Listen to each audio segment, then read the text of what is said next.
उपमुख्यमंत्री एकनाथ शिंदे यांच्या विरोधात संजय राऊत यांनी केलेल्या वक्तव्यावरून अहिल्यानगरातील दिल्ली गेट येथे शिवसेना ठाकरे गटाचे खासदार संजय राऊत यांच्या फोटोला जोडे मारत आंदोलन केले आहे। तसेच संजय राऊत यांच्या तोंडाला काळे फासेल त्यास 1 लाख रुपये बक्षीस यावेळी शहर प्रमुख सचिन जाधव यांनी जाहीर केले आहे। एकनाथ शिंदे हा कायम अस्वस्थ आत्मा आहे।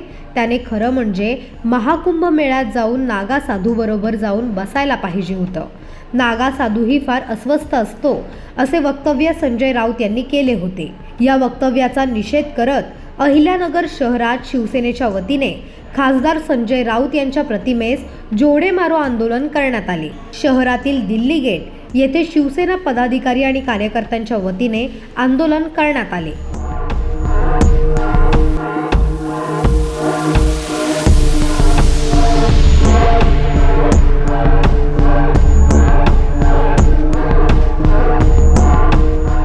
संजय राऊत हा एकदम तडकलाच माणूस आहे। हा कोणत्याही स्तराला जाऊ शकतो। हिंदू धर्मियांच्या भावना त्यांनी दुखवल्या।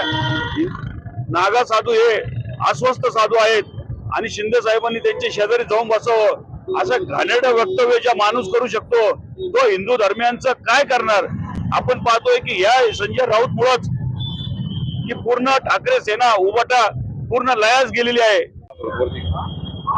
आणि या संजय राऊतच्या ज्या हिंदू धर्मियांच्या साधू संतांचा अपमान केला, या संजय राऊतला जर कोणी महाराष्ट्रातला कोणी लहान मुलापासून तर वयस्कर माणसापर्यंत कोणी महिलांपासून कोणी याला जर काळं फासलं तर त्या ठिकाणी माझ्यातर्फे 1 लाख रुपयाचं बक्षीस मी या ठिकाणी जाहीर करतो।